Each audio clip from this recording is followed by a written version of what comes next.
Hello everyone, welcome to StraightA. Dawson here, back with another video here today. We're going to be talking about the UFL Week 3, going into Week 4, see what teams did good, see what teams I think are going to do good next week, and all that good stuff on screen, of course, with all the stats, all the predictions for next games, and all that good stuff. So, if you enjoy the videos, please leave a like down below, comment any suggestions moving forward, and subscribe to the channel if you have not already. Without further ado, guys, let's get right into the video.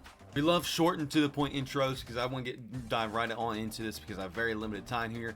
I actually did not get to view any of these games live either this week.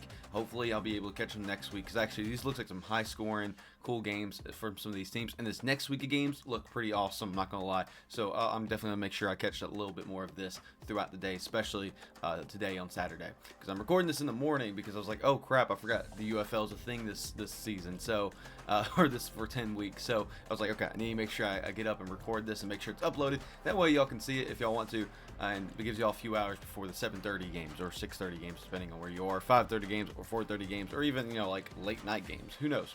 Beside the point, last week I went 4 for 4. I got all of the games correctly, so that brings up my total to 8 and 4 in total predictions right. So I am a smartiac. Yeah, sure, smart aleck. We'll go with that. So we're going to be talking about the games and the results here. First up, we got DC Defenders versus Renegades. Another great game from all the highlights and everything I've seen. Of course, like I said, I still reviewed all the highlights last night, and that's why I recorded this morning, because I was like, oh crap, let me catch up on everything last night. So I watched a few things, watched back a couple plays, and dang, this is probably game of the week, if not game of the season so far. The DC Defenders and Arlington Renegades put up some great back and forth battle, especially the Renegades. Renegades were awesome to watch on offense. DC Defenders, their fun times were in just how explosive their offensive rushing was. They were just really good. Jordan was just dominating most of the time, while he didn't get the best in the passing game. He still was, when he was making passes, he was making deep passes. So even though it was incomplete after incomplete, it also was explosive, it felt like. And it felt like they were both going back and forth the whole time. It wasn't like someone had a whole big lead the whole time. It was just consistently good game with people going back and forth. And the Renegades, again, were awesome watching. Even their run game wasn't bad. It was actually pretty good itself. It was just who could get the chips into the right place at the right times. And, overall, the Renegades honestly look really, really dang good. And unfortunately, they just came up short here. But man, honestly, it's hard to be pressed that the Renegades might not just be a better team than the Defenders this year, just because the Renegades look so good. It's just the DC Defenders just came up on top here. It's crazy to think about. I don't even know the time of possession. Time of possession actually by the Renegades was so much higher than the DC Defenders, which is so crazy. DC Defenders still kind of came up on top here. So really curious here. Defense, again, Renegades, probably that's where they suffer the most, is that the Renegades defense, along with the Battlehawks, notice that too, both those teams just don't have reliable defenses to keep up with the scores of other teams. DC Defenders defense actually didn't play very well this game either. They had a couple tackles for a loss, but otherwise they didn't play as well as they usually do. So kind of falling short of DC Defenders here, but they're still a really awesome team, really awesome game, and I look forward to seeing what these teams do in the future. The Memphis Showboats and the Birmingham Stallions, everything I saw was just Adrian Martinez cooking, because 334 yards and 2 touchdowns, freaking NFL numbers. Of course, you can't really say much about the run game for either one of these teams, especially Showboats, because they did not get to use it at all. But man, Dion Kane was so awesome watching. He had some awesome catches, a big long catch as well. Dude, like, this was just a very fun game. And I've noticed that the longs for a lot of these teams are no longer like very consistently long anymore. It's like around the 40-yard mark because they start so much more forward. And I think I'm starting to enjoy these the kick return montages a little bit more of the UFL, just because of how awesome and explosive they can be. I love this game. Showboats, not really much to talk about. They have sucked for a hot minute now, and I don't see that changing anytime soon. Their defense, sure, picked up some numbers, but they really just could not keep up against the Stallions. Stallions were just cooking the whole time. And Stallions defense, holy moly, 8 sacks, 7 tackles for loss. You cannot tell me there's a better team in the league right now. The Stallions have looked amazing. I know it's against the Showboats, who have not been performing very well, but man, it's hard to show with the Stallions here. They just have been dominating. So good for the Stallions. Really dominant win. Roughnecks versus Panthers. Again, Roughnecks, I told you, I just don't feel good about their team. The Panthers just are one of those teams that's kind of strategically in a good spot. You know, they have really good, a really good team across the board. Even though the Roughnecks kept it kind of close in the beginning and all that good stuff, it's just the Panthers felt like they were always in control. Their passing game just felt more comfortable, while it felt like the Roughnecks were always going for something they really shouldn't be going for. Helps when you have a good run game, helps when you can run the ball a lot, so Panthers get a big plus there. But Roughnecks just couldn't get anything going once past like the second quarter, especially the second quarter on, is what I should say.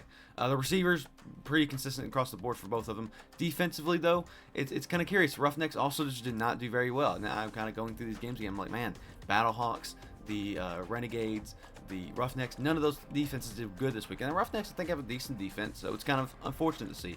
Panthers, I mean, again, they didn't put up numbers, but again, they disrupted the Roughnecks so much. They really didn't need the numbers this week. So good for the Panthers. Panthers picked up a dominating win. The Roughnecks, again, just were not comfortable in this game at all. We'll see if that changes going forward. Then we get the St. Louis Battlehawks versus the Brahmas. And this is a game where I just felt like the Brahmas were going to lose this. I feel like the Battlehawks were going to go in, feel good, and play consistently good ball. And that's what the Battlehawks do best. They just go in there. They don't do anything explosive. They just play consistently good ball. And even though their defense kind of wasn't the best, they still disrupted a lot. And that's something, because I imagine they didn't put up the numbers. Let's actually look. Yeah, they didn't put up any sacks. They got 4 tackles for loss. But they did get, no, they didn't get any, what's called turnovers. I thought they got 1 turnover. So that's the thing about the Battlehawks, is that they played disruption. But honestly, I don't know if their disruption was the big fault for the Brahmas, or the Brahmas just sucked this game. I'm not going to lie. Because they got bailed out of a lot of things. They kind of were able to stay in the game longer than I feel like they should have. So take that as you will. Brahmas defense did fine, about consistently, whatever. But I mean, AJ McCarron's awesome to watch. He's just really consistent ball. It's not like he's explosive or fun. It's just that he's fun to watch in terms of like he does so meticulous things in the run game. Even though they utilize it a lot, it's just that when it does happen, they just cannot handle it. They just cannot.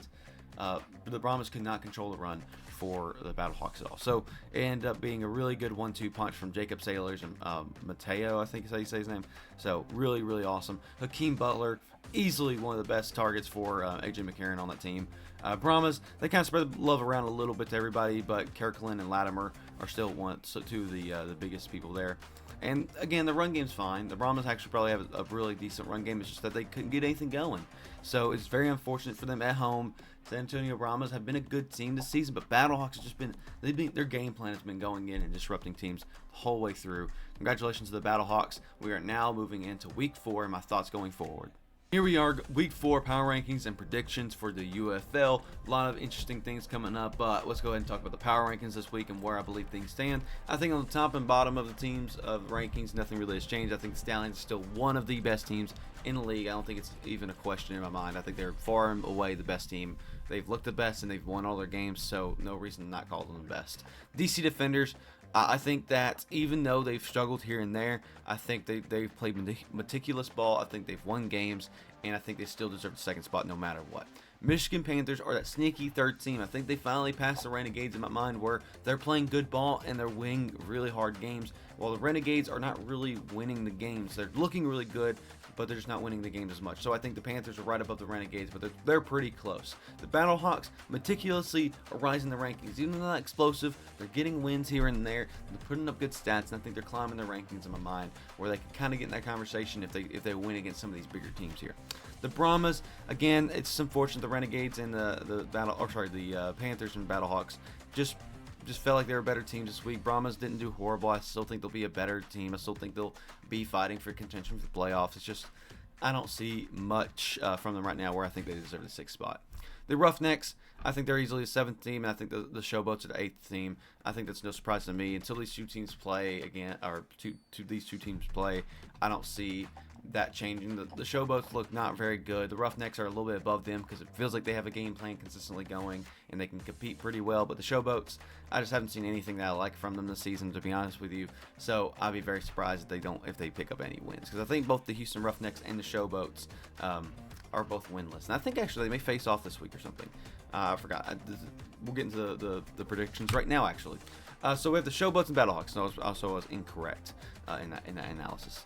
So the Showboats and the Battlehawks. So I chose three non-upsets and one upset, because it was really hard choosing an upset this week. Because I'm always going to choose one team that's predicted to do or worse to win. But I'm going to go Battlehawks. I'm not choosing the Showboats until they show me something. I'm not choosing them. I refuse. Roughnecks, I might consider doing it, but otherwise I'm not choosing them. DC Defenders against Stallions, until the Stallions prove me wrong, I feel like I have to go Stallions. They just are far and away a better team than DC Defenders. Could I see DC Defenders picking up a win? Yes. Would I consider it if the DC Defenders were at home? Yes. But I love the Stallions. The Stallions look amazing. Their defense is going to hold up really well, I'm sure. And I just don't know if they can game plan. I don't know if the DC Defenders can game plan for what the Stallions can bring to the table. Then you get the Panthers and Brahmas. And this is the game I decided to go with the upset. And I'm going to go Michigan Panthers. Because technically Brahmas on paper are still a better team. They are still slight favorites because it's home and all that. But I think the Michigan Panthers are a better team. I have them higher ranking in the higher power rankings. I think they're going to continue to raise their stock even more. I just don't see the Brahmas picking up a win here. I could see the Brahmas picking up a win here, but I just can't put my stake into it because I think the Michigan Panthers are just a better team. In my mind, even though the predictors online and other people think the Brahmas are still a good team, I still think they're a good team. I just think the Panthers match up very, very well against them, even going to the Brahmas home. You got Renegades and Roughnecks. I just like the Renegades a lot. I think they have unfortunately lost games they needed to win more, while the Roughnecks I just don't think look good. They still look messy, while I think the Renegades can bounce back with a win here. So this is going to be my predictions here for week 4. If you did enjoy the video, please leave a like down below and comment any suggestions going forward, and please subscribe to the channel if you have not already. StraightA Dawson is out of here. See you guys later.